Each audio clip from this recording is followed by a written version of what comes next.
नमस्कार students, mathematics की classes में आप सबका स्वागत है। आज 12th मैथमेटिक्स में अपन बात कर रहे हैं मैट्रिक्स की और अपन देखते हैं फाइनली मैट्रिक्स की क्या स्टोरी है। तो सबसे पहला पॉइंट अपन बात करते हैं इसकी फॉर्म। मैट्रिक्स मतलब एक तरह से अरेंजमेंट होता है, क्योंकि अपन देखते हैं कि फाइनली जो मैट्रिक्स का जो आंसर होगा वो भी एक मैट्रिक्स ही होती है। तो सबसे पहले अगर अपन बात करें तो इस तरह से एक बॉक्स होता है जिसको फाइनली अपन मैट्रिक्स से को रिप्रेजेंट करते हैं। एक इस तरह से जो बॉक्स होता है रेक्टेंगुलर बॉक्स है। यूजुअली बोर्ड लेवल पे आपको सभी क्वेश्चंस इसी बॉक्स में मिलते हैं। हायर एजुकेशन में आप कई बार इस बॉक्स को ऐसा और इस तरह से भी देखते हो, लेकिन अभी अपन बात करेंगे कि जो भी होगा, जो भी नंबर्स या जो भी एलिमेंट्स होंगे या जो भी कोई फंक्शन होगा वो सब इसके अंदर अरेंजमेंट होगा। तो एक तरह से अरेंजमेंट होता है। और ऑर्थल केली मैथमेटिशियन थे, उन्होंने मैट्रिक्स को जनरेट किया। तो सबसे पहले अगर अपन बात करें तो यहाँ पे अपन बात करते हैं ए आई जे और यहाँ पे अपन बात करते हैं एम क्रॉस एन।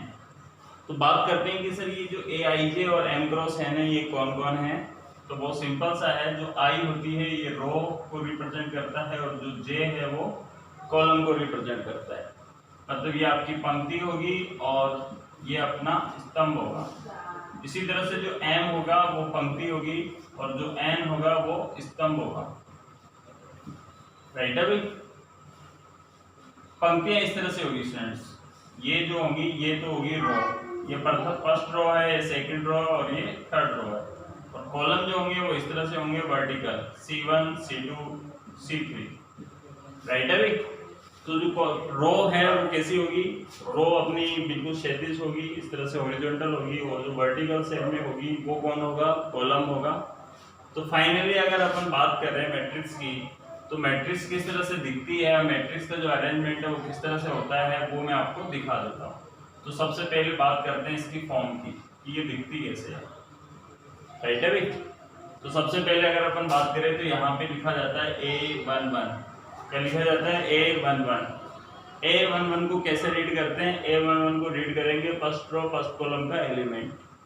फिर यहाँ पे लिखा जाएगा A12। याद है, रो अभी भी एक ही है लेकिन कॉलम कौन सा हो गया, सेकेंड। फिर यहाँ पे लिख सकते हैं अपन A13।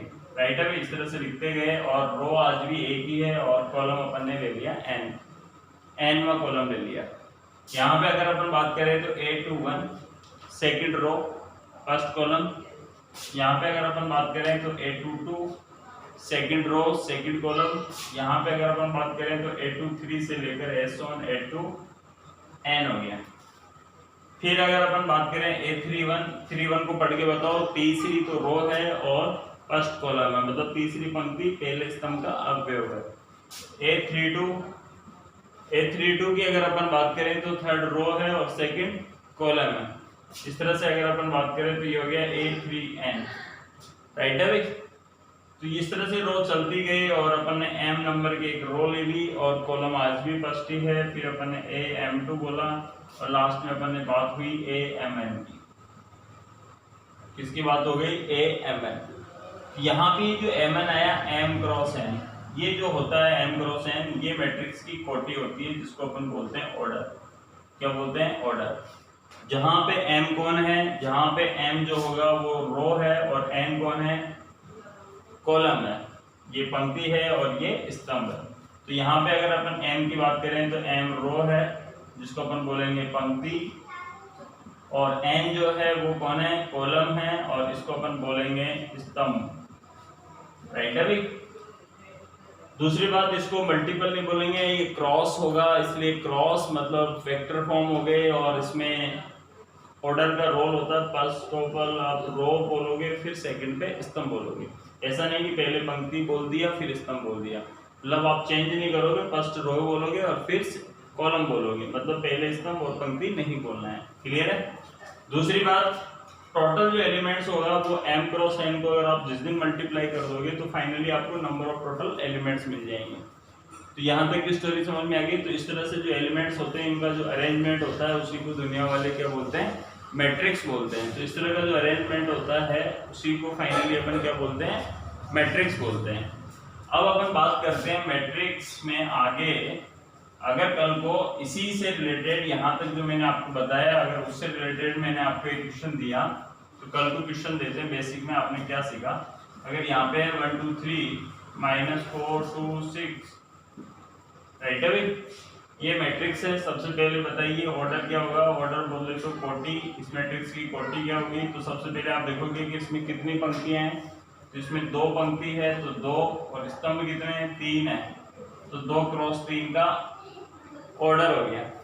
कल को तुमसे कोई पूछ रहा है कि भैया इसमें A12 की वैल्यू बताओ, तो A12 को पढ़ना आ गया। 1 मतलब फर्स्ट वाली रो और 2 मतलब सेकंड कॉलम, तो ये फर्स्ट रो और ये सेकंड कॉलम। तो किसकी बात चल रही है, 2 की। अगर कल को कोई तुमसे पूछ रहा है A31 बताएं, तो 3 मतलब तीसरी रो। क्या आपको इसमें थर्ड रो दिख रही है क्या, नहीं दिख रही है, तो डज नॉट एग्जिस्ट, अस्तित्व तो नहीं है साहब। अगर कल को कोई तुमसे पूछ रहा है A22 की वैल्यू बताओ, तो A22 कौन हो गया, -2। तो इस तरह का आपने फाइनली आंसर दे दिया। तो पहली बात ऑर्डर, तो बताओ इसका ऑर्डर कितना होगा, सोचो और बताइए। तो कितनी रो है इसमें, 3 रो है साहब, 1 2 3, तो 3 तो रो है, और कॉलम कितना है 1, तो इसका ऑर्डर कितना हो गया 3 क्रॉस में। वापस से इसका ऑर्डर बताएं, तो इसके अंदर कितनी रो है, एक ही रो है, बट कॉलम कितने हैं 3, 1 2 3, तो इसका ऑर्डर कितना हो गया 1 क्रॉस 3। वापस से ABCD, हाँ भाई इसका ऑर्डर, तो इसमें 2 रो और 2 कॉलम, तो इसका ऑर्डर कितना हो गया 2 क्रॉस 2। तो ये स्टोरी थी ऑर्डर की, और जो फॉर्म होती है उसको रिप्रेजेंट करते हैं अपन A I और J से। ठीक है यहाँ तक। अब अपन बात करते हैं पॉसिबल ऑर्डर की। किसकी बात करते हैं, पॉसिबल ऑर्डर की। तो यहाँ तक की जो नॉलेज पढ़ी उसके आधार पे आप बता सकते हो। सबसे पहले अगर अपन बात करें तो क्या पॉसिबल ऑर्डर होगा, पॉसिबल ऑर्डर, संभावित कोटियां। अगर कल को कोई आपसे कह दे कि भैया कोई मैट्रिक्स है और उसके अंदर जो कुल अवयव है, टोटल जो एलिमेंट्स है वो आपके पास में है 15, तो संभावित ऑर्डर बताओ सब, उसका पॉसिबल ऑर्डर बताइए। तो आपने देखा कि कुल जो अवयव है वो कितने हैं, 15 हैं, कुल एलिमेंट्स 15 हैं, तो क्या क्या ऑर्डर हो सकता है, तो उसका जो ऑर्डर होगा वो क्या क्या हो सकता है। तो 3 क्रॉस 5 हो सकता है क्या, बिल्कुल हो सकता है। 5 क्रॉस 3 भी हो सकता है, बिल्कुल हो सकता है। और सोचो 15 क्रॉस 1 हो सकता है, बिल्कुल हो सकता है। 1 क्रॉस 15 हो सकता है, बिल्कुल हो सकता है। और भाई 3 क्रॉस 5, 5 क्रॉस 3, 15 क्रॉस 1 और 1 क्रॉस 15। तो ये फाइनली अपने पास में टोटल 4 पॉसिबल आ गए। अगर कल को अपने पास में 12 एलिमेंट्स होते हैं तो बताओ कौन कौन से होते हैं। तो 3 क्रॉस 4 होता, 4 क्रॉस 3 होता, 6 2 भी होता, 2 6 भी होता, 1 12 भी होता, और 12 1 भी होता। राइट है भाई, क्लियर है। 3 4 होता, 4 3 होता, 6 मल्टीपल 2 भी 12 होता, 2 मल्टीपल भी 6 12 होता, 1 क्रॉस 12 होता, 12 क्रॉस 1 होता है। क्लियर है। तो टोटल कितने हो गए अपने पास, 1 2 3 4 5 6, तो टोटल संभावित कोटियां कितनी हो गई, 6 हो गई। अगर कल को किसी मैट्रिक्स के अंदर कुल अवयव जो है, टोटल एलिमेंट्स है वो 13 है, तो बताओ कुल संभावित कोटियां क्या होगी। तो 1 क्रॉस 13 होगी और 13 क्रॉस 1 होगी, दो ही होगी ना, क्योंकि प्राइम नंबर है तो इसके 2 ही फैक्टर होंगे। क्लियर है यहाँ तक की स्टोरी। तो ये था अपना पहला टॉपिक, इसमें पॉसिबल ऑर्डर का, अब तक जो अपन ने पढ़ा उससे रिलेटेड। अब अपन बात करते हैं कल को मैट्रिक्स की रचना। कई बार बोर्ड में एक बार क्वेश्चन आ जाता है मैट्रिक्स की रचना, कंस्ट्रक्शन या फॉर्मेशन ऑफ मैट्रिक्स, किस तरह से मैट्रिक्स की रचना की जाती है। तो मैट्रिक्स की अगर अपन रचना की बात करें तो जब भी मैट्रिक्स का कंस्ट्रक्शन आपसे कोई पूछेगा तो क्वेश्चन के अंदर 2 चीजें क्वेश्चन में गिवन होगी। कितनी बातें गिवन होगी, 2। कौन कौन सी, नंबर 1 क्वेश्चन के अंदर आपको ऑर्डर गिवन होगा। क्या गिवन होगा स्टूडेंट्स, ऑर्डर। ऑर्डर बोले तो कोटि गिवन होगी। दूसरी चीज आपको फॉर्म गिवन होगी, रूप पता होगा, रूप बोले तो AIJ। जैसे फॉर एग्जांपल एक बार क्वेश्चन पूछा हुआ है बोर्ड में, RBSE ले लो या CBSE ले लो, दोनों में ही क्वेश्चन आते हैं, मैट्रिक्स दोनों में ही है NCERT में। तो सबसे पहले अगर अपन बात करें तो क्वेश्चन था ऐसी मैट्रिक्स की रचना, फॉर्मेशन याद कीजिए, ऐसे मैट्रिक्स का फॉर्मेशन ज्ञात कीजिए या इस तरह की मैट्रिक्स की रचना कीजिए जिसकी कोटि तो आपको क्या गिवन है, कोटि 2 क्रॉस 3 और फॉर्म गिवन है ए आई इक्वल्स टू है I square minus J square upon 2। क्या है 2 क्रॉस 3 का तो ऑर्डर है और a I equals to I square minus J square upon 2।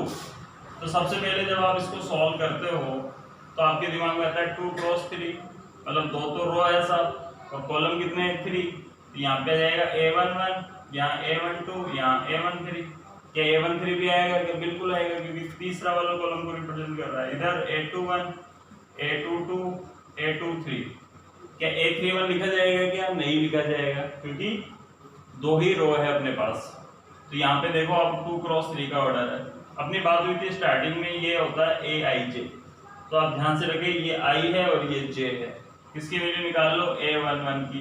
तो यहाँ पुट करो 1 का स्क्वायर 1 1 2, तो फाइनल कितना हो गया 0। तो जहाँ पे लिखा हुआ वहाँ 0 लिख सकता हूँ, बिल्कुल लिख सकते हैं सब।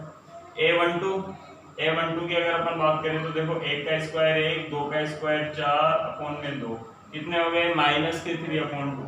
यहाँ पे आ गया माइनस के 3 अपॉन 2। a13 की बात करें तो 1 का स्क्वायर 1 और 3 का स्क्वायर 9 अपॉन 2, माइनस के 8 अपॉन 2 कितने हो गए -4। राइट है भाई। किसकी बात करते हैं? a21 की। बहुत सिंपल है, देखो a21 तो ये तो है i और ये कौन है j, इसको वहां रखना है। 1 2 का स्क्वायर 4, 1 का स्क्वायर 1 अपॉन 2 कितने हो गए 3 अपॉन 2। तो यहाँ पे कितना हो गया 3 अपॉन 2, दोनों सेम है तो 2 का स्क्वायर 4 और 2 का स्क्वायर 4 तो कितना हो गया 0 2 3, 2 का स्क्वायर 4, 3 का स्क्वायर 9 कितने हो गए माइनस के 5.2। तो एक मैट्रिक्स बन के क्या हो गया अपने पास तैयार हो गए। क्लियर है यहाँ तक? तो 2 बातें अपनी हो गई फाइनली मैट्रिक्स में। अगर अपन बात करें मैट्रिक्स में तो सबसे पहली बात हुई अपनी मैट्रिक्स में कि जो मैट्रिक्स का जो फॉर्म होता है वो कैसा होता है। तो उसमें मैंने आपको बताया था कि जो मैट्रिक्स का फॉर्म होता है वो होता है ए आई जे एम क्रॉस एन। बच्चे के दिमाग में चमक जाना चाहिए कि आई जो है वो पंक्ति है, जे जो है वो स्तंभ है, एम पंक्ति है और एन स्तंभ है।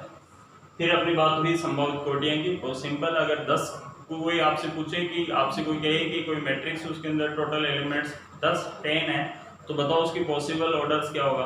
तो 2 × 5 होगा, 5 × 2 होगा, 10 × 1 होगा और 1 × 10 होगा। फिर अगर अपन बात करें कंस्ट्रक्शन की मैट्रिक्स की रचना, ये इंपॉर्टेंट पोर्शन है। तो इसमें 2 चीजें क्वेश्चन में दे रखी होती है, एक तो ऑर्डर और एक फॉर्म। जिससे कि एक क्वेश्चन और दिखा देता हूं मैं पहले आपको। जैसे मैंने आपसे बोला कि कोई मैट्रिक्स है जिसका जो ऑर्डर है वो है साहब 2 × 2 और जो फॉर्म है वो गिवन होगी क्वेश्चन में ए आई इक्वल्स टू है I square plus J square mode में है। वैसे भी ये मोड में ही आने वाले थे, मोड की जरूरत ही नहीं है इसमें, ठीक है। जैसे मोड में यहाँ ले लेते हैं -/2, अब मोड लगा दिया अपन। तो सबसे पहले तो आप फाइनली ये देखो कि अपने पास में हो गया a11 a12 a21 और a22, राइट है भाई। अब इसके अंदर वैल्यू पुट कर रहे हैं 1 1 1 1 0, तो ये तो 0 आ गया। 1 2 पुट करो, देखो 1 का स्क्वायर 1, 2 का स्क्वायर 4/2, माइनस के 3/2 आते हैं बट मोड की वजह से कितने आ रहे हैं 3/2। 2 पुट करो, 2 का स्क्वायर 4 - 1 3/2, ये वैसे प्लस आ रहा है और ये 0। ये मैट्रिक्स बन के तैयार हो गया अपने पास। क्लियर है यहाँ तक की स्टोरी?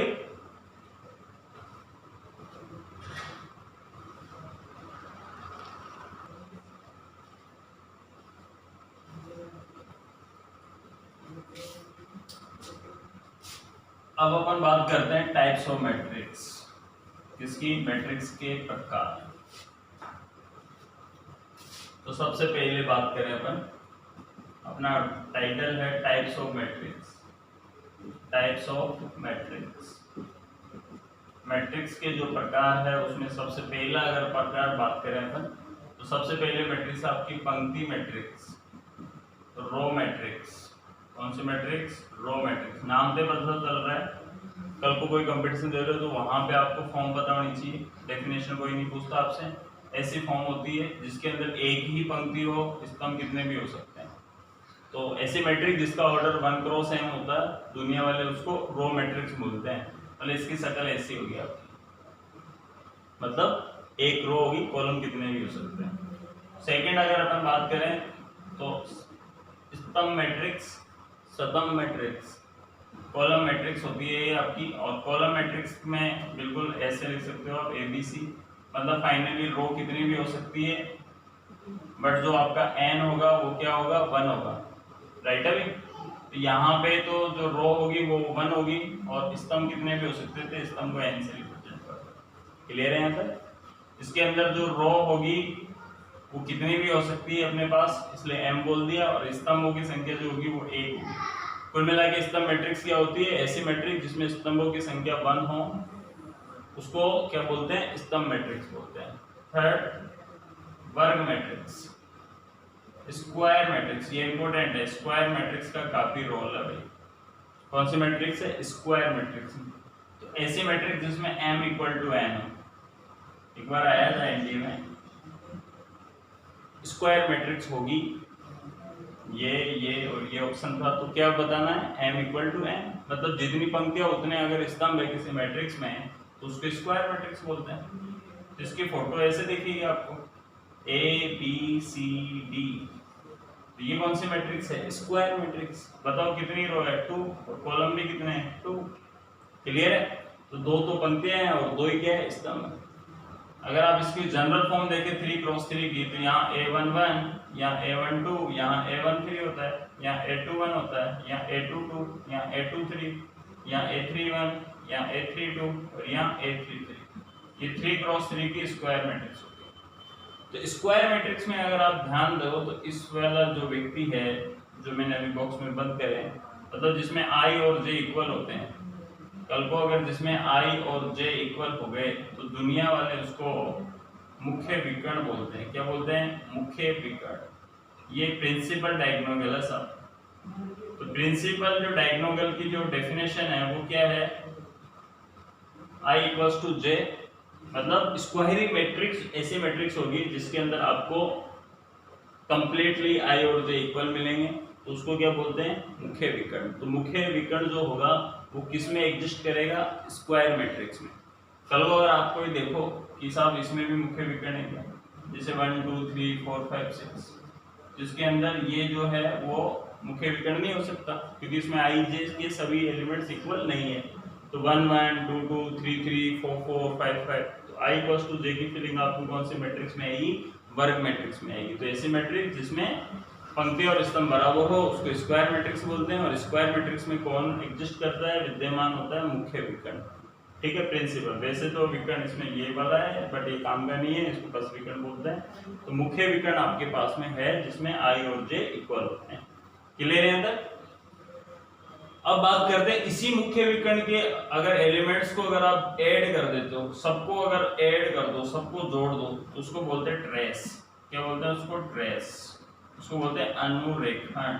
क्या बोलते हैं, अनुरेखण। कई बार कंपटीशन में आता है कि मैट्रिक्स की ट्रेस फाइंड करो, तो ट्रेस का मतलब होता है सम ऑफ प्रिंसिपल डायगोनल एलिमेंट्स। तो मुख्य विकर्ण के सभी अवयवों का जो योगफल होता है उसको क्या बोलते हैं, ट्रेस बोलते हैं। जैसे इस वाले मैट्रिक्स का जो ट्रेस होगा वो क्या होगा साहब, A + D हो जाएगा। क्या जाएगा, A + D, बट ऑर्डर क्या होगा, 2 × 2। तो स्क्वायर मैट्रिक्स क्या होती है, ऐसी मैट्रिक्स जिसमें जितनी पंक्तियां होगी अगर कल को उतने ही स्तंभ हो, तो ऐसी मैट्रिक्स को क्या बोलते हैं, स्क्वायर मैट्रिक्स बोलते हैं। क्या बोलते हैं, ऐसी मैट्रिक्स को स्क्वायर मैट्रिक्स बोलते हैं। और स्क्वायर मैट्रिक्स में कौन उपस्थित होता है, मुख्य विकर्ण उपस्थित होता है।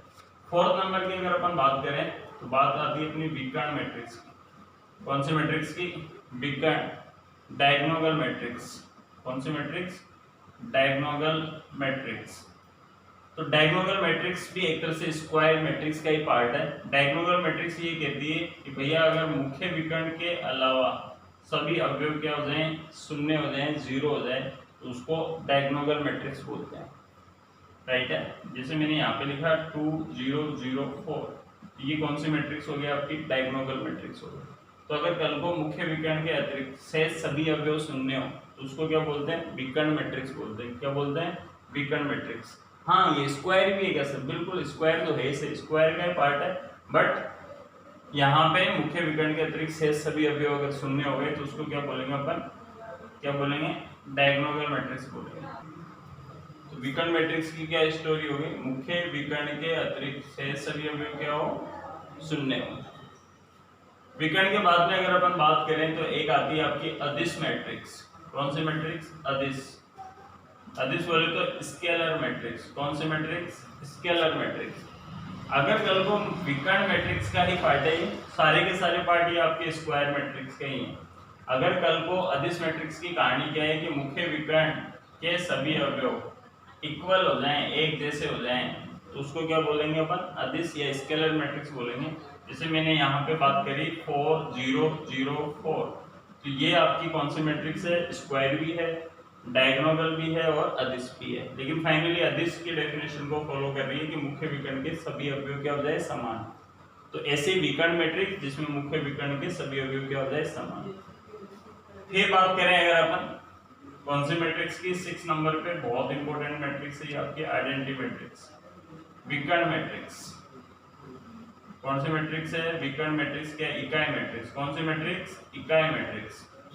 इकाई मैट्रिक्स का एक और नाम होता है आइडेंटिटी मैट्रिक्स, यूनिट मैट्रिक्स, और बहुत ही इंपॉर्टेंट मैट्रिक्स है भाई।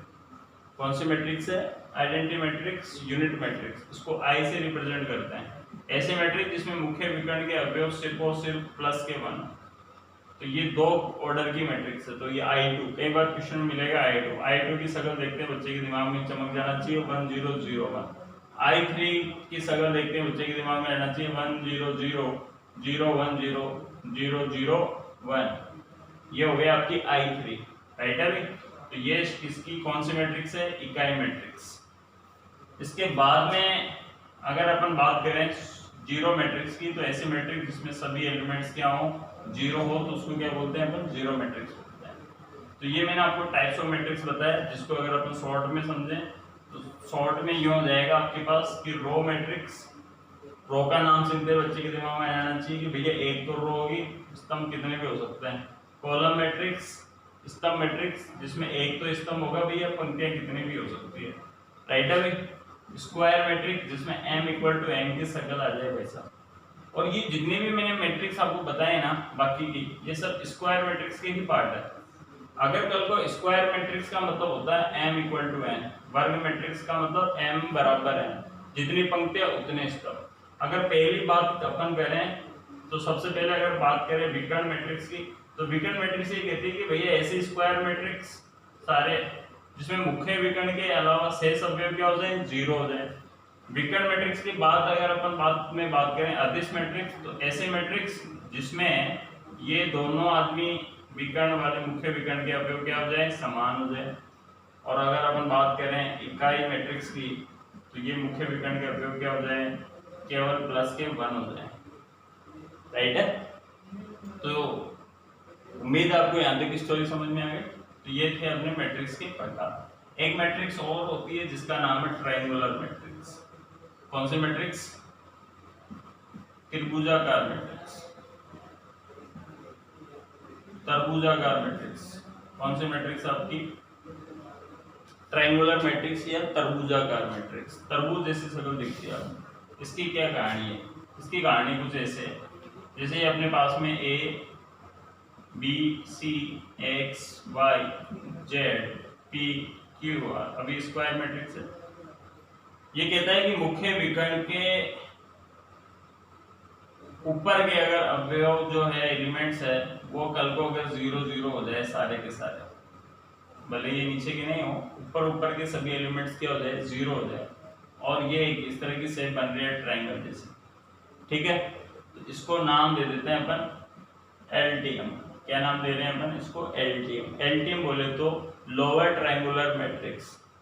ध्यान रखिएगा, ऊपर बन रहा है लेकिन बोलते क्या है? लोअर ट्रायंगुलर मैट्रिक्स, मतलब निम्न त्रिभुजाकार मैट्रिक्स।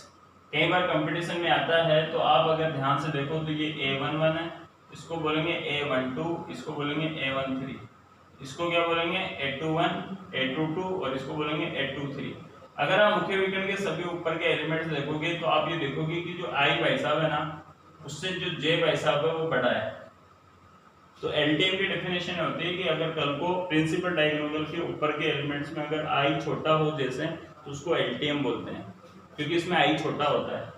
और अगर कल को जस्ट इसका अपोजिट हो, कल को यहाँ पे अगर आपके पास 0 आ जाए, यहाँ भी 0 आ जाए और यहाँ भी 0 आ जाए, और इस तरह से नीचे ट्रायंगल बन रहा हो तो इसको बोलते हैं यूटीएम। और अगर आप ध्यान से देखो तो ये A21 है, ये A31 है, ये A32 है, तो इसमें जो I होता है ना वो J से बड़ा होता है। तो अगर कल को I J से बड़ा हुआ तो उसको यूटीएम बोलते हैं। यूटीएम बोले तो अपर ट्रायंगुलर मैट्रिक्स, ऊपरी त्रिभुजाकार मैट्रिक्स, और जो ऊपर मिल रहा है उसको लोअर ट्रायंगुलर मैट्रिक्स। तो आराम से आप इसका एक बार स्क्रीनशॉट लें। तो यहाँ तक की जो अपनी स्टोरी थी वो है मैट्रिक्स की। तो ये उम्मीद है आपको सभी मैट्रिक्स आ गई है। बहुत डेफिनेशनों पे नहीं जाए, आप बेसिक नॉलेज पता रखें कि कौन सी मैट्रिक्स होगी। तो मैं आपको प्रैक्टिस करवा देता हूँ, जैसे मैं यहाँ पे लिख रहा हूँ, आप सोच के बताना। ये 1 1 1 1 कौन सी मैट्रिक्स है भाई? कितने बच्चों ने सही आंसर दिया या सही सोचा? तो बताओ कौन सी मैट्रिक्स है? m = n स्क्वायर मैट्रिक्स है। विकर्ण मैट्रिक्स नहीं है क्या? नहीं है सर, क्योंकि मुख्य विकर्ण के अतिरिक्त सभी अवयव 0 नहीं है। इकाई मैट्रिक्स है ना सर, इकाई मैट्रिक्स आइडेंटिटी मैट्रिक्स है ना? बिल्कुल नहीं है। आइडेंटिटी मैट्रिक्स जो होगी उसमें ये दोनों भाई साहब 1 होते हैं और ये दोनों 0 होते हैं। तो इकाई मैट्रिक्स नहीं समझना है। कौन सी मैट्रिक्स है ये? वर्ग मैट्रिक्स, ये आपकी है स्क्वायर मैट्रिक्स। कौन सी मैट्रिक्स है? Square matrix. क्लियर है यहाँ तक? अगर अपन बात करें सेकंड, तो इसका आंसर हो जाएगा आपके स्क्वायर मैट्रिक्स का। आपके बताइएगा 1 -1 0 0 कौन सी मैट्रिक्स है? चलिए भी स्क्वायर मैट्रिक्स है। कौन सी मैट्रिक्स है? ये भी स्क्वायर मैट्रिक्स। तो कॉन्फिडेंट रहना है। चलो नेक्स्ट बात करें फिर 4 0 0 -4 कौन सी मैट्रिक्स है भाई?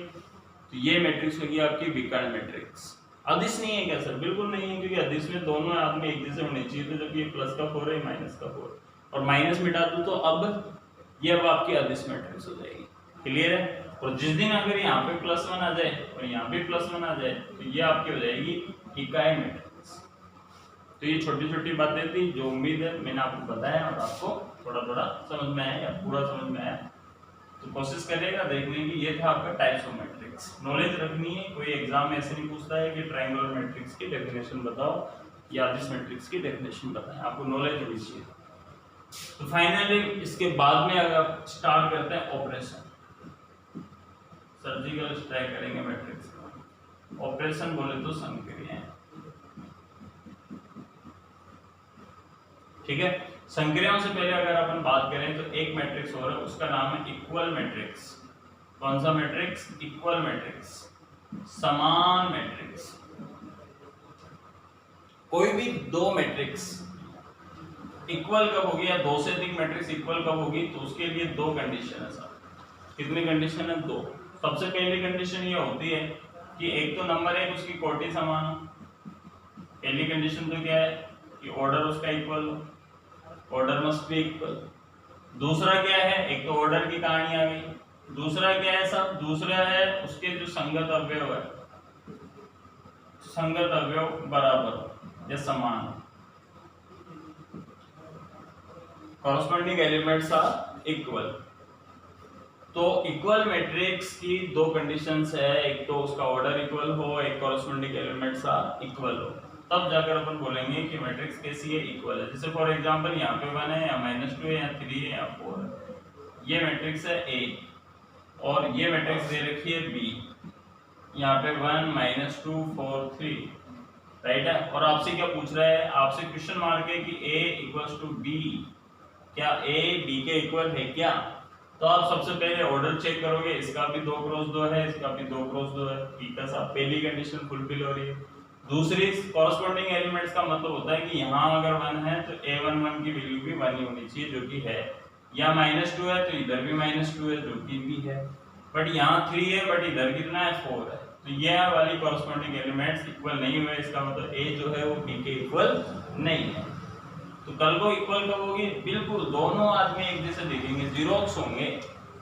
1 -2 3 4 अगर यहाँ लिखा हुआ है तो यहाँ भी क्या लिखा होगा? 1 -2 3 4। तो गरीब से गरीब बच्चे को दिख जाएगा दोनों इक्वल है साहब, क्योंकि दोनों एक जैसे दिखेंगी। क्वेश्चन कैसे बनता है? क्वेश्चन ऐसे नहीं बनेगा। क्वेश्चन ऐसे बनता है, यहाँ पे लिख देगा x 4 5 6 और इक्वल्स टू लिख देगा -6 4 5 6 और बीच में खुद ही इक्वल लगाएगा और आपसे पूछेगा अगर दोनों मैट्रिक्स इक्वल हो तो x की वैल्यू पता है?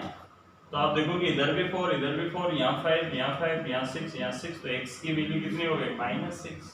हालांकि आपको इतना भी नहीं देखना क्योंकि बीच में खुद ही बोल रहा है इक्वल है। तो कॉरस्पॉन्डिंग एलिमेंट्स कितना हो गया? -6।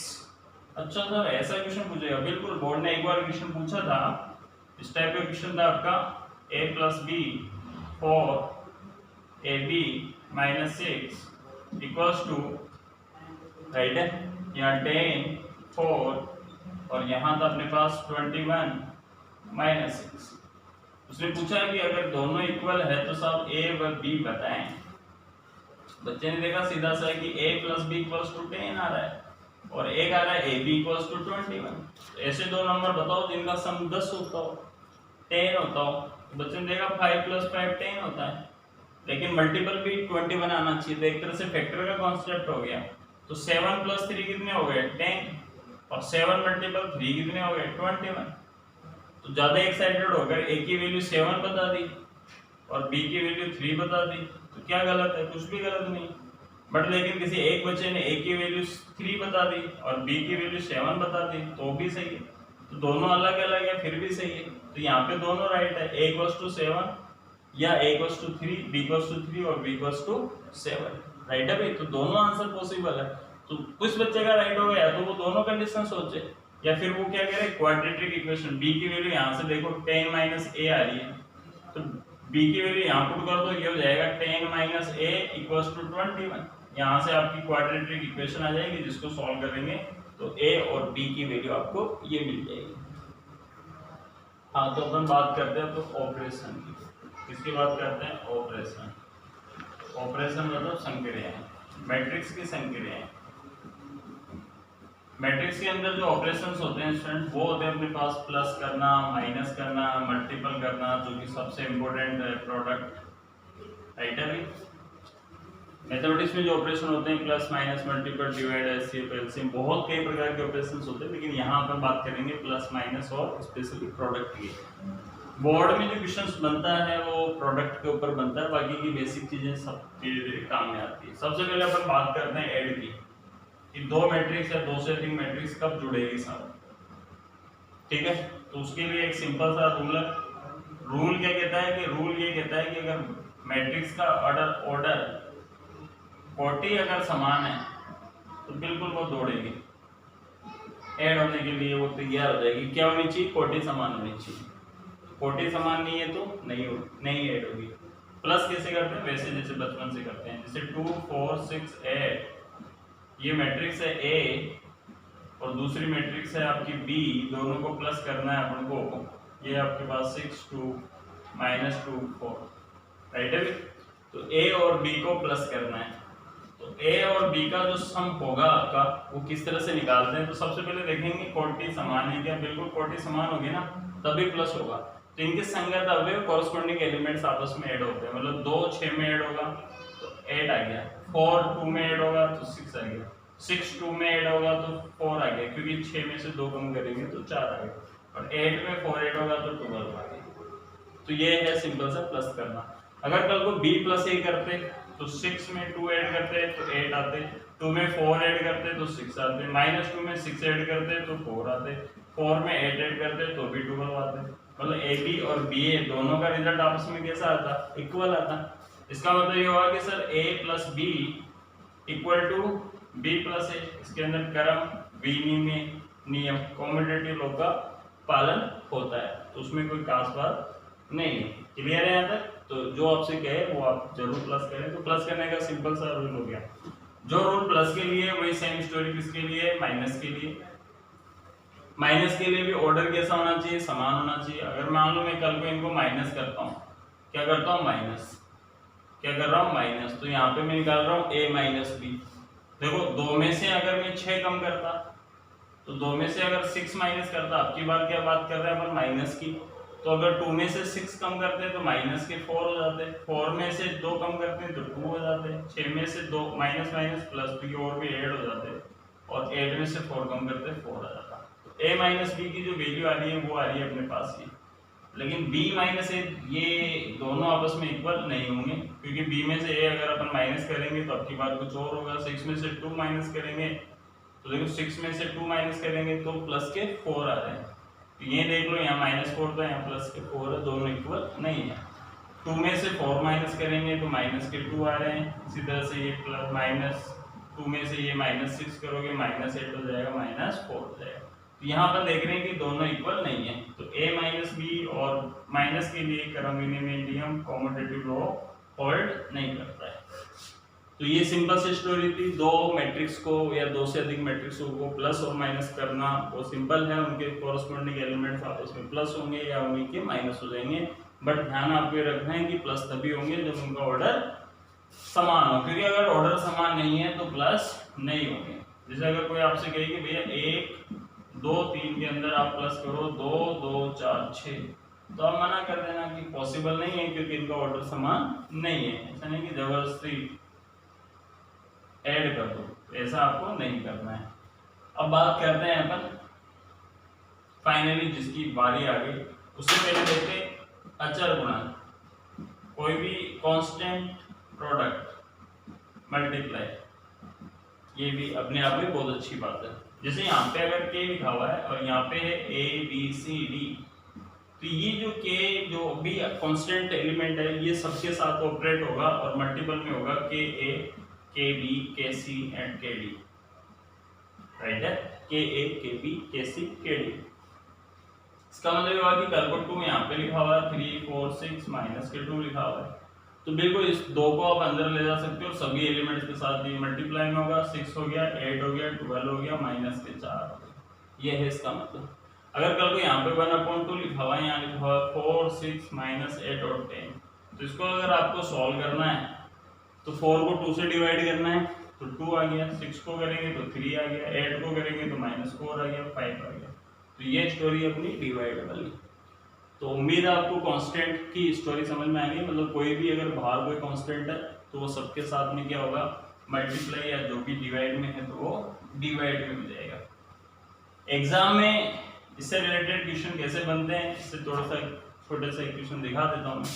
क्वेश्चन है कि यदि x प्लस वाई, ये दोनों मैट्रिक्स है आपकी बार, यहाँ पे x और y जो मैट्रिक्स है उनका टोटल है 2 4 6 8, और x और माइनस y दोनों जो मैट्रिक्स है उनका जो डिफरेंस है वो आ रहा है अपने पास 4 6 10 और 12, राइट है। और आपसे कह रहा है कि अगर ऐसा है तो x व y मैट्रिक्स निकालिए। तो बचपन पे चले जाओ आप, इसका नाम दे दो इक्वेशन 1, इसका 2, दो व्यक्तियों में से एक गायब होगा जब दूसरा निकलेगा। 10th लेवल का कॉन्सेप्ट था, तो दोनों को क्या कर दिया, प्लस कर दिया, ताकि y मर गया तो x निकल जाए। तो x और x कितने हो गए, 2x। तो इधर क्या किया अपन ने, प्लस किया, तो प्लस किया तो x से x 2x आ गया, y से y कट गया। हाँ भाई इधर प्लस करना अपन को आता ही है, तो प्लस करेंगे, 2 और 4 6 हो गए, 4 और 6 10 हो गए, 6 और 10 16 हो गए, और 12 और 8 20 हो गए, मतलब 20 आ गए। अब ये दो का क्या करेंगे, अभी बताया आपको कांस्टेंट वाली कहानी है, उधर डिवाइड में चले जाएगी, और डिवाइड में जाने के बाद में ये 2 से डिवाइड होके 3 आ जाएगा, यहाँ 5 आ जाएगा, यहाँ 8 आ जाएगा, यहाँ 10 आ जाएगा। तो ये x मैट्रिक्स आ गया आपके पास। अब y कैसे निकालेंगे, सिंपल है, वैसे जैसे बचपन में y कैसे निकालते थे, जब x मिल जाता था तो किसी भी इक्वेशन के अंदर वैल्यू पुट कर दो। तो x की वैल्यू कितनी आ रही है, 3, तो यहाँ पे पुट कर देता हूँ 2 के अंदर। तो x की वैल्यू कितनी आ रही है, x की वैल्यू आ रही है अपने पास 3 5 8 और 10, y की वैल्यू निकालनी है, और इक्वल टू क्या चल रहा है, 2 4 6 8 चल रहा है सब। y की वैल्यू क्या होगी, y की वैल्यू जो होगी वो होगी, माइनस कर देंगे, उधर जाते हैं, तो 2 में से 3 माइनस करेंगे, तो 2 में से 3 माइनस करेंगे -1 हो जाएगा, राइट है भाई। 4 में से 5 माइनस करेंगे तो भी -1, 6 में से 8 माइनस करेंगे -2, 8 में से 10 माइनस करेंगे -2। तो ये आ गया अपने पास में x और y, दोनों को आपस में ऐड करेंगे तो वापस से वो आपका क्वेश्चन इक्वल टू वाला आ जाएगा। तो इस तरह से अपन क्या कर सकते हैं, चेक भी कर सकते हैं। तो ये था आपका एक तरह से 10th लेवल का कॉन्सेप्ट से रिलेटेड क्वेश्चन था, बट मैट्रिक्स में इस तरह का क्वेश्चंस आ जाते हैं कई बार वो आपसे कह देता है कि 2a + 3b बताइए, तो सिंपल है, a और b दो मैट्रिक्स दे रखे होती है, तो पहले 2 से मल्टीपल फिर 3 से करके फिर आपस में क्या करना होता है, प्लस करना होता है। तो ये इस तरह के क्वेश्चंस पूछे जाते हैं, क्वेश्चंस अपन डिस्कस करेंगे जब और देखेंगे। अभी मैंने केवल आपको बेसिक बातें बता रहा हूँ, इंट्रोडक्शन ऑफ मैट्रिक्स चल रहा है अपने पास फुल्ली। प्रोडक्ट की अगर अपन बात करें तो ये स्टोरी है मल्टीप्लाई की, जो कि सबसे मोस्ट इम्पोर्टेंट है। मल्टीप्लाई मल्टीप्लाई मोस्ट इंपोर्टेंट इसलिए होगा क्योंकि इसके जो लिए जो रूल बना हुआ वो ये कहता है कि पहली वाली मैट्रिक्स का ऑर्डर अगर m क्रॉस n है और जो दूसरी वाली जो मैट्रिक्स है उसका ऑर्डर अगर p क्रॉस q है, तो कुल मिला के बाद में बच्चे के दिमाग में ये क्लिक कर देना चाहिए। इसके लिए जरूरी नहीं है ऑर्डर समान हो, कभी कभी ऑर्डर अगर समान नहीं होगा तो भी प्रोडक्ट संभव है। तो इसका जो रूल है वो ये कहता है कि पहली वाली मैट्रिक्स में ये दोनों आदमी एक जैसे दिखने चाहिए। अगर कल को n और p एक जैसे दिख रहे हो तो समझ लेना मैट्रिक्स का प्रोडक्ट पॉसिबल है, अन्यथा मैट्रिक्स का मल्टीपल संभव नहीं है सर। तो देखो यहाँ पे n इक्वल टू p की फीलिंग आ जानी चाहिए। n और p अगर कल को इक्वल है तो मल्टीपल संभव है। तो पहली वाली मैट्रिक्स में तो रूल क्या हो गया, फर्स्ट मैट्रिक्स में स्तंभों की संख्या पहली वाली मैट्रिक्स में स्तंभों की संख्या, सेकंड मैट्रिक्स में पंक्तियों की संख्या, फर्स्ट मैट्रिक्स में स्तंभों की संख्या, सेकंड मैट्रिक्स में रो की संख्या अगर आपस में इक्वल है तो मैट्रिक्स का गुणन संभव है, अन्यथा मैट्रिक्स का गुणन संभव नहीं है। फिर भी आप इतना ध्यान रखिए कि ये दोनों के व्यक्तियों की शक्ल एक जैसे दिख जानी चाहिए। मल्टीपल होने के बाद में जो नई मैट्रिक्स बनेगी, गुणा तो कैसे करेंगे वो तो बात की बात है, मल्टीपल का रूल ही चल रहा है अभी। मल्टीपल होने के बाद में जैसे दोनों का मल्टीपल होगा उसके बाद में जो नई मैट्रिक्स बनेगी उसका ऑर्डर होगा m क्रॉस q। ये भी अपने आप में बहुत इंपॉर्टेंट बात है। तो यहाँ तक की बात समझ में आई। बात करते हैं प्रोडक्ट रूल की। दो मैट्रिक्स मल्टीपल कब होगी, तो पहली वाली मैट्रिक्स में स्तंभों की संख्या दूसरी वाली मैट्रिक्स में पंक्तियों की संख्या के बराबर होनी चाहिए। दूसरी बात करें कि मैट्रिक्स का प्रोडक्ट हो गया, सब गुणा हो गई, उसके बाद में जो नई मैट्रिक्स जनरेट होगी, जो न्यू मैट्रिक्स बनेगी गुणा के बाद में जो नया रिजल्ट आएगा उस मैट्रिक्स का जो ऑर्डर होगा वो होगा m क्रॉस q। मैंने स्टार्टिंग में आपको बताया कि मैट्रिक्स को जब अपन सॉल्व करते हैं या मैट्रिक्स को जब माइनस करते हैं, प्लस करते हैं, प्रोडक्ट करते हैं, तो एक जो भी नया रिजल्ट मिलता है वो भी एक मैट्रिक्स होती है। इसलिए अपन ने बात करी थी मैट्रिक्स कुछ भी नहीं है, मैट्रिक्स का आंसर मैट्रिक्स ही होता है। तो एक तरह से अरेंज होता है चीजों को वैसे एंजॉय के हिसाब से, और वो मैट्रिक्स का अरेंज से एक नया चैप्टर जनरेट होता है और उसका नाम होता है डिटरमिनेंट सारणी, जो कि इस P का अगला पार्ट होता है। तो कहीं ना कहीं चीजें यूजफुल होती है, तो वो अपन धीरे धीरे जो पढ़ते जाते हैं, जो अपनी नॉलेज बढ़ती जाती है, बस पढ़ते जाइए, नॉलेज आपकी ऑटोमेटिकली इंक्रीज होती जाएगी। तो मैं आपसे कह रहा हूँ कि जैसे ये ए मैट्रिक्स है, उसका ऑर्डर दे रखा है कल को 2 क्रॉस 3, ये बी मैट्रिक्स है और कल को उसका ऑर्डर दे रखा है 3 क्रॉस 9। आपसे कोई कह रहा है कि भैया ए और बी का प्रोडक्ट संभव है क्या, तो आप क्या देखोगे कि ए बी का प्रोडक्ट संभव है क्या, तो ये दोनों की शक्लें एक जैसे दिख गई आपको, तो बिल्कुल संभव है। और नई जो मैट्रिक्स बनेगी ना उसका ऑर्डर क्या होगा 2 क्रॉस। यहाँ देखिए कहानी समझ में आ गई। तो आपने कहा कि ए बी का गुणन संभव है, और गुणन संभव है और संभव होने के बाद में जो मैट्रिक्स बन रही है उसका ऑर्डर होगा 2 क्रॉस 1। तो एक बच्चे के दिमाग में आता है कि सर बी ए का गुणन संभव है या नहीं है, तो चेक करते हैं। बी का कोटि है 3 क्रॉस 1 और एक की जो कोटि है वो है 2 क्रॉस 3। हो मजे वाली बात, शक्लें बराबर नहीं मिली, इसका मतलब बी ए का गुणन संभव नहीं है। और अगर बी ए का गुणन संभव नहीं है तो बच्चे के दिमाग में चमक गया कि ए बी और बी ए बराबर नहीं है। बराबर तो छोड़ो, एक आदमी तो प्रेजेंट हो रहा है और एक आदमी प्रेजेंट ही नहीं हो रहा, तो इक्वल तो वैसे ही नहीं है। तो मैट्रिक्स गुणनफल इसलिए भी इम्पोर्टेंट है, इसलिए जो पूछा जाए वो निकालें, और पहले निकालने से पहले रूल चेक करें कि अगर कल को दोनों आदमी एक जैसे दिख जाए, दोनों आदमियों का भावार्थ क्या हुआ, पहली वाली मैट्रिक्स में स्तंभों की संख्या दूसरी वाली मैट्रिक्स में पंक्तियों की संख्या इक्वल दिख जाए, इतना बड़ा रूल याद नहीं हो तो दोनों व्यक्ति अगर एक जैसे दिख जाए तो समझ लेना मैट्रिक्स का प्रोडक्ट पॉसिबल है। और जो न्यू मैट्रिक्स जनरेट होगी उसका ऑर्डर होगा 2 क्रॉस 1। और ए बी और बी ए मतलब मैट्रिक्स गुणनफल के लिए या मैट्रिक्स प्रोडक्ट के लिए क्रम विधि नियम का पालन सामान्यतया नहीं होता है। कभी गलती से आप दोनों के इक्वल देख सकते हो, बट यूजुअली कभी भी इक्वल नहीं आएंगे। इसलिए एग्जाम में ए बी पूछे तो ए बी निकालें, बी ए पूछे तो बी ए निकालें। और कई क्वेश्चन ऐसे होंगे जिसमें ए बी पॉसिबल होगा तो बी ए नहीं, और बी ए पॉसिबल होगा तो बी ए नहीं होगा। जिसमें यहाँ पे बेसिक में अगर अपन बात करें, ए मैट्रिक्स का ऑर्डर दे रखा है 1 क्रॉस 2, बी का दे रखा है 2 क्रॉस 2 और सी मैट्रिक्स का ऑर्डर दे रखा है अपने पास में 3 क्रॉस 2। कोई आपसे पूछ रहा है कि भैया तीनों मैट्रिक्स में किन किन मैट्रिक्स का गुणन संभव है, तो बच्चा सबसे पहले चेक कर रहा है ए बी का। कि ए बी का संभव है क्या, तो मैच करो सकले, दो दो बिल्कुल संभव है, तो संभव का मतलब राइट साइन लगा रहा हूँ। ए बी का आ गया, साथ में ये इसी का उल्टा बी ए भी देख लो, तो बी का ऑर्डर बी बोले तो बी में वहाँ आया, वापस लिख रहा हूँ समझाने के लिए, बी 2x2 और ए का ऑर्डर कितना है 1x2। तो देखो दोनों आदमी के शक्लें मैच नहीं खाए, इसका मतलब बी ए का संभव नहीं है। ए बी ए की कहानी हो गई। एसी पे चले जाओ, गर्मी का टाइम है, एसी बहुत जरूरी है ना, अपन तो वैसे ही गाँव वाले आदमी एसी का जरूरत नहीं है। कुल मिला के एसी पे चले गए। एसी पे देखो 2 और 3 वैसे बारिश कम आ रही है इस बार, दुआ करो ऊपर वाले से। 2 और 3 इक्वल नहीं है, तो एसी का कोई संभव नहीं है साहब, नहीं है ना एसी का। ठीक है, सीए पे जाओ, तो सीए चार्टेड अकाउंटेंट साहब बहुत जरूरत है इनके भी। तो सी का ऑर्डर है 3x2, चार्टेड अकाउंटेंट बनते हैं कॉमर्स वाले बच्चे, ठीक है। इनका काम होता है ऑडिट वगैरह देखना किसी कंपनीज वगैरह में, मजे हैं बहुत ज्यादा। दोनों आदमी इक्वल नहीं है, तो कुल मिला के सीए भी संभव नहीं है। ये लोग सीए को भी कट कर दिया, क्योंकि आजकल जीएसटी सीए वालों को भी समझ में नहीं आ रही। हाँ भाई, और कोई देखें, बीसी बैचलर ऑफ कंप्यूटर है ना, बैचलर ऑफ चीन में, बैचलर ऑफ जो भी सी का नाम हो, तो बीसी नहीं मैच है भाई, बीसी भी नहीं है। सीवी देखते, सीवी सी का है 3x2 और बी का है 2x, सीवी मैच खाया।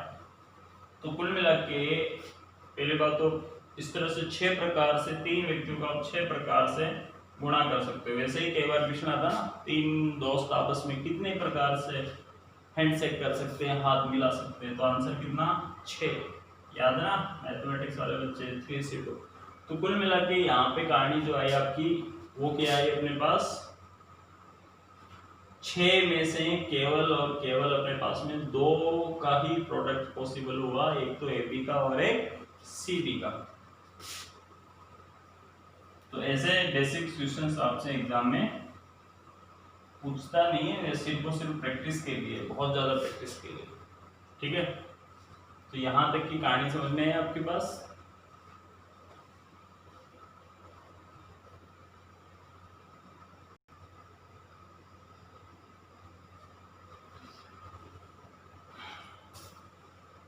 हाँ भाई, अब अपन बात करते हैं फाइनली प्रोडक्ट होगा कैसे। तो ये तो अभी अपन प्रोडक्ट का रूल पूछ रहे थे, मल्टीप्लाई कैसे करते हैं वो देखे अपन। जैसे अपने पास में 1 2 3 4, 1 2 का 3 4, ये ए मैट्रिक्स है, ये बी है, बी ले लो आप 2 3 4 6, ठीक है।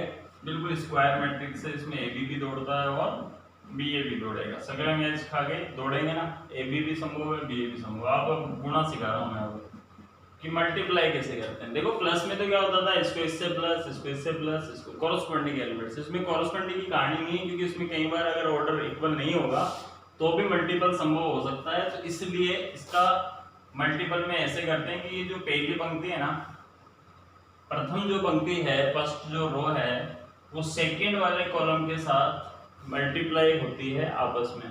कैसे होती है देखो, 1 2 के साथ मल्टीपल होता है ऐसे, बिल्कुल बच्चों की तरह बता रहा हूँ, छोटे बच्चों की तरह। 1 2 से गुणा हुआ, प्लस फिर 2 वाले भाई साहब 4 से गुणा होंगे, तो प्रथम पंक्ति प्रथम रो, प्रथम पंक्ति प्रथम स्तंभ, फिर प्रथम पंक्ति दूसरा स्तंभ, फिर प्रथम पंक्ति तीसरा स्तंभ, फिर प्रथम पंक्ति चौथा स्तंभ, ऐसे चलता जाएगा। अगर कोई आगे इसके पास में ऑप्शन होगा तो, अभी ऑप्शन है क्या, बिल्कुल है, तो ऑप्शन है तो काम होगा। 1 गुणा 3, मतलब पहला अवयव पहले के साथ, दूसरा दूसरे के साथ, गुणा होके क्या होगा, ऐड होगा, ऐसे, ठीक है। तो वापस से प्रथम पंक्ति को प्रथम स्तंभ के अवयव से गुणा करके जोड़ना है। 1 को 2 से किया, प्लस 2 को 4 से किया, प्रथम पंक्ति प्रथम स्तंभ हो गया, फिर प्रथम पंक्ति दूसरा स्तंभ के साथ में वही सेम कहानी। फिर कोई तीसरा ऑप्शन नहीं है तो रुक जाना, वो तो चलते जाना। अब आ गया इसका काम खत्म। अब दूसरी रो पे आ जाओ, 3 2 से गुणा हुआ तो 3 गुणा 2 और 4 से गुणा होगा 4 गुणा 4, 3 से मल्टीप्लाई होगा तो 3 मल्टीप्लाई 3 और 4 मल्टीप्लाई 6। तो फाइनली अपन ये देख रहे हैं, ये भाई साहब 8 हो गए, ये 2 हो गए, तो 10 हो गए टोटल। इधर 12 हो गए और 3 हो गए, इधर 16 हो गए और 6 हो गए, तो 22 हो गए क्या। इधर 24 हो गए और 9 हो गए, 24 और 9 कितने होते हैं, 24 और 9 33 हो गए ना, राइट है। तो फाइनली अपने पास में क्या आ गया, अपने पास ये ए बी आ गया। तो ये मैंने वापस से आपको बताता हूँ कि पहली पंक्ति पहले स्तंभ, पहली पंक्ति दूसरा स्तंभ, दूसरी पंक्ति प्रथम और दूसरी दूसरी। क्लियर है। वापस से ए बी आया, अभी तो बी ए दिखा देता हूँ मैं। इसी क्वेश्चन के लिए बी ए देखिए आप, तो बी ए जब देखेंगे तो पहले बी को लिखेंगे 2 3 4 6, फिर ए को लिखेंगे 1 2 3 4, क्योंकि आपको पता है ना ए बी और बी ए अलग अलग होते हैं। अब देखो मैं आपसे कह रहा हूँ 2 1 से गुणा होगा, पहली पंक्ति पहले स्तंभ के साथ, तो 2 गुणा 1, ऐसे आराम से लिख लो शुरू में, प्लस 3 गुणा 3, 3 गुणा 3, पहली पंक्ति पहले स्तंभ के अवयव गुणा होकर जुड़ गए। 2 2 से होगा, 2 मल्टीप्लाई 2 प्लस 3 मल्टीप्लाई 4, राइट है भाई। फिर सेकंड रो वापस से 4 मल्टीपल 8 प्लस 6 मल्टीपल 3, फिर 4 मल्टीपल 2 और 6 मल्टीपल 4, आपस में प्लस कर लेते हैं। तो ये हो गए 9 और 2 11 हो गए, 12 और 4, 18 और 4 कितने होते हैं, ये 18 और 4 और 24 और 8, तो ये आ गया सब अपने पास। पिछली बार यहाँ 33 था ना, कुल मिला के अलग अलग है, तो A B not equals to B A B पता चल गया इससे। और इस तरह से अपन क्या करते हैं, प्रोडक्ट करते हैं। प्रोडक्ट का क्वेश्चन एग्जाम में पक्का पूछा जाता है। तब अपन क्वेश्चंस करेंगे तो और प्रैक्टिस करेंगे। एक क्वेश्चन और दिखाता हूँ। ए इक्वल्स टू है, जो कि अक्सर एग्जाम में पूछा जाता है, बहुत फेवरेट क्वेश्चन होता है, बोर्ड का हर बार पूछता है 1 मार्क्स के लिए, तो मोस्ट इम्पोर्टेंट क्वेश्चन है जो पूछता रहता है। ए बी बताएं, बताओ इसकी कोटि। अभी भी ऐसा कोई गरीब बच्चा जिसको कोटि निकालना नहीं आ रहा, कितनी पंक्तियां हैं, 1, कितने स्तंभ है, 3, इधर कितनी पंक्तियां हैं, 3, कितने स्तंभ है, 1, क्या होगा, क्या बिल्कुल होगा 3 बराबर 3, सकल मैचिंग हो गई। ठीक है, मल्टीप्लाई करते हैं साहब। अब देखो मैंने आपको एक बार बताया था कि मल्टीप्लाई होने के बाद में जो नई मैट्रिक्स बनेगी उसका ऑर्डर भी आप पहले से देख सकते हो, 1 क्रॉस 1। तो कितने भी बच्चे अगर कहीं को गलती भी कर रहे हैं ना, तो ये भाई साहब आपको बताएगा कि भैया एक ही पंक्ति एक ही स्तंभ, मतलब दोनों का प्रोडक्ट एक ही आएगा। अब आपके पास देखो एक पंक्ति एक स्तंभ, तो सिंपल सी कहानी है, दोनों आपस में मुलाकात करके ऐड हो जाएंगे। तो 1 4 से मल्टीप्लाई हुआ, 4 आ गया, 2 5 से हुआ, 10 आ गया, 3 6 से हुआ, 18 आ गया। सबको जोड़ देंगे, ये कितने हो गए भाई, 18 और 4 बाई 32 हो गए कुल मिला के। तो 1 क्रॉस 1 देख लो आप, एक पंक्ति एक स्तंभ का आ गया। तो ये ए बी था। बी ए अगर मैं निकालना तो पहली बात तो बी ए संभव था क्या, ये देखेंगे अपन। तो बी ए संभव है क्या, तो देखो पहले तो बी देख लीजिए साहब। बी कितना है अपने पास, ये बी को मैं पहले लिख रहा हूँ 4 5 6, और ए कितना है 1 2 3। ऑर्डर बोलो इसका 3 क्रॉस 1, इसका 1 क्रॉस 3, इक्वल है क्या, बिल्कुल इक्वल है। तो न्यू जो मैट्रिक्स बनेगी ना उसकी ऑर्डर बताओ, 3 क्रॉस 3 बनेगा, उसमें 9 एलिमेंट आएंगे देखो रिमेनिंग। अब देखो आपके पास एक रो एक कॉलम 4 1 से होगा, बिल्कुल होगा, लेकिन आगे पीछे की कहानी नहीं। 4 की जगह 4 की जगह 4 2 से होगा तो 8 आएगा, 4 3 से होगा 12 आएगा। तभी तो मजे हैं, गलती होने के चांस रहते हैं इसमें। 5 1 से 5 10, एक बार कड़ी पकड़ में आ गए फिर तो मजे हैं बचपन वाले। 6 12 18, तो 3 क्रॉस 3 की कहानी इसमें यूज हो जाती है। तो ये हो गया अपने पास टोटल 9 एलिमेंट्स आ गए। तो ये स्टोरी थी आपकी प्रोडक्ट की। जब अपन क्वेश्चंस करेंगे तो और डिस्कस करेंगे, बाकी का यहाँ तक की नॉलेज के आधार पे आप मल्टीपल आराम से कर सकते हो। अब अपन बात करते हैं ट्रांसपोज की। किसकी बात कर रहे हैं, ट्रांसपोज की, परिवर्त। परिवर्त को इंग्लिश में बोलते हैं ट्रांसपोज। परिवर्त नाम से पता चल रहा है परिवर्तन करना है। इसको रिप्रेजेंट करते हैं डैश से या दिखाते हैं टी से, एटी, टी बोले तो ट्रांसपोज। सिंपल सी स्टोरी। जैसे यहाँ लिखा हुआ ABCD, तो ट्रांसपोज क्या कहता है कि भैया जितनी भी रो दे रखी है इन सबको कॉलम में बदल दो। तो क्या मिलेगा, देखो ये रो है, इसको कॉलम में बदलते हैं, ये ऐसे दिखेगी, तो ये कॉलम आ गया क्या, तो संपूर्ण रो को कॉलम में बदल दो, तो AB का कॉलम ऐसा आ गया, CD का ऐसा आ गया, तो ये जो आया इसी को AT बोलते हैं। तो ट्रांसपोज की डेफिनेशन क्या हुई कि किसी मैट्रिक्स में अगर सभी पंक्तियों को स्तंभ में बदल दिया जाए या स्तंभों को पंक्ति में बदल दिया जाए, AC को AC ऐसे लिख दिया, BD को ऐसे लिख दिया, ठीक है, दोनों एक ही है। तो कहने का मतलब ऐसे मैट्रिक्स जिसमें रो को कॉलम में कन्वर्ट कर दो या सभी कॉलम को रो में कन्वर्ट कर दो, पंक्तियों को स्तंभ में बदल दो या स्तंभ को पंक्ति में बदल दो, तो दुनिया वाले उसको क्या बोलते हैं, ट्रांसपोज बोलते हैं, ठीक है। और देखा मुझे ट्रांसपोज करके देखना, यहाँ पे लिखा हुआ एक वस्तु लिखा हुआ है 1 2 3 4 5 6 7 8 9, ये A है, आपको AT बताना है। AT क्या आएगा, रो को कॉलम बना दो, तो देखो 1 2 3 4 5 6 7 8 9, तो ये क्या बन गया, ट्रांसपोज आ गया। क्लियर है। इसका अगर ट्रांसपोज का वापस से ट्रांसपोज निकालूंगा तो देखो इस रो को कॉलम बनाओ 1 4 7 2 5 8 3 6 9, क्या ये आपको A दिख गया क्या, जो आपका क्वेश्चन था वही दिख गया क्या भाई, बिल्कुल वही दिख गया सर। तो ये इसकी एक प्रॉपर्टी होगी कि ट्रांसपोज का ट्रांसपोज वापस से क्या आ जाता है, वही आ जाता है, और क्या आ जाता है। तो अगर इसकी प्रॉपर्टीज की बात करें तो इसके गुणधर्म, प्रॉपर्टीज बोले तो गुणधर्म, तो इसका पहला गुणधर्म तो हो गया, अभी बताया आपको AT का T निकालोगे तो वापस से A आ जाएगा। दूसरा आप नॉलेज के लिए ध्यान रखिए, A प्लस B की पावर अगर T है तो इसको आप लिख सकते हो AT प्लस BT। अगर कल को A माइनस B की पावर T है तो उसको आप लिख सकते हो AT माइनस BT। और अगर कल को AB की पावर T है, AB की पावर T को लिख सकते हो आप BT AT। क्या लिख सकते हो, BT AT। और ये फोर्थ वाला सबसे ज्यादा इंपॉर्टेंट है, ये वेरी वेरी मोस्ट इंपॉर्टेंट है।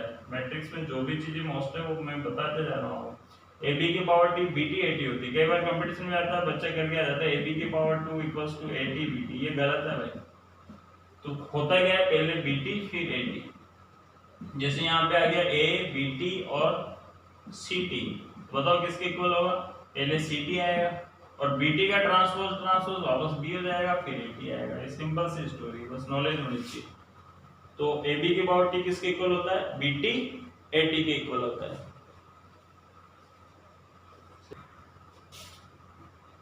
तो ये थी अपनी परिवर्त की स्टोरी।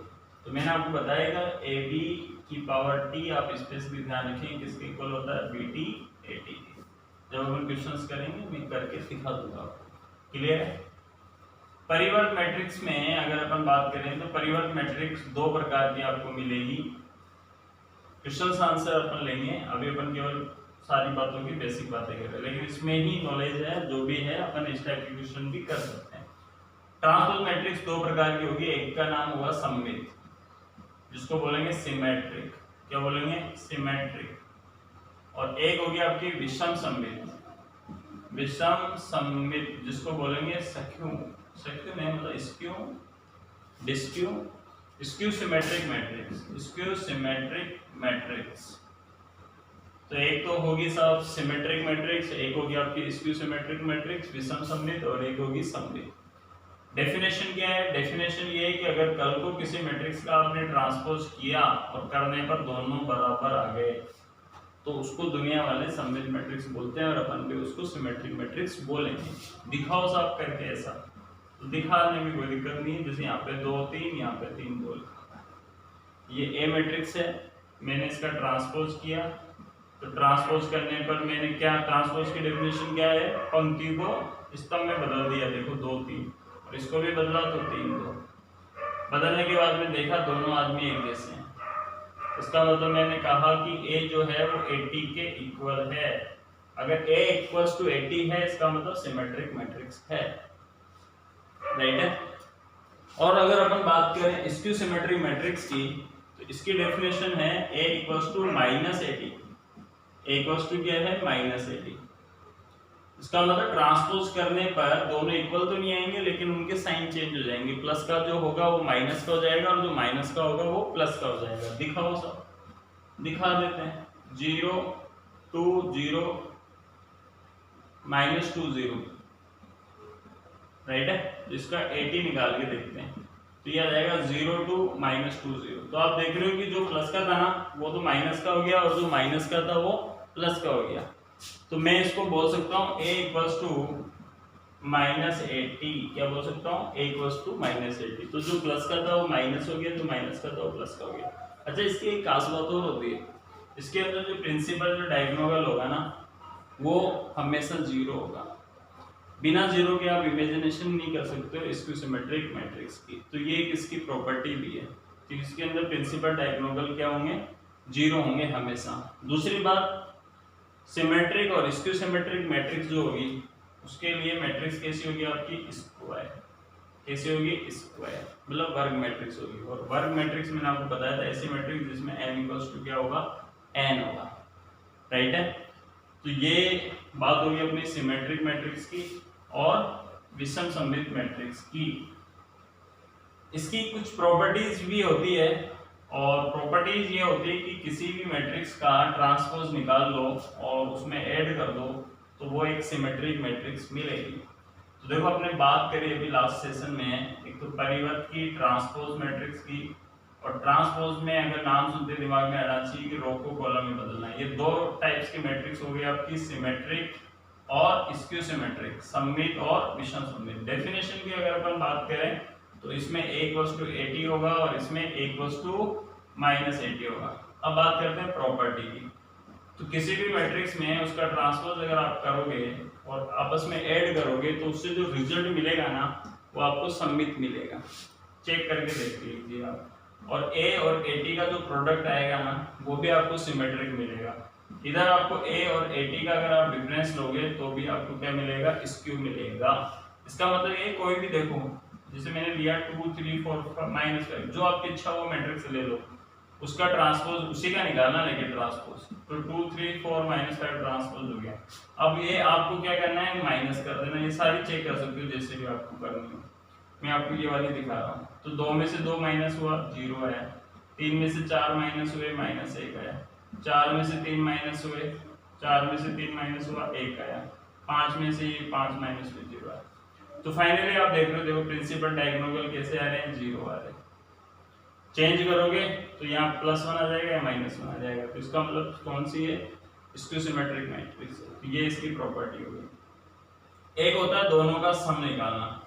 तो सममित और विषम सममित मैट्रिक्स का सम निकालने का फॉर्मूला होता है a + 80। a + 80 किसको रिप्रेजेंट करता है? सममित को। उसको 2 से डिवाइड कर दो, प्लस a - 80 और उसको भी किससे डिवाइड कर दो? 2 से। खास बात ये होगी जो आपका क्वेश्चन होगा वही आपका क्या होगा? आंसर होगा। तो ये अपना इंट्रोडक्शन था मैट्रिक्स का। इससे रिलेटेड और इससे अच्छी क्वेश्चंस अपन लेके आएंगे नेक्स्ट वीडियो में। Thank you for watching. Okay students.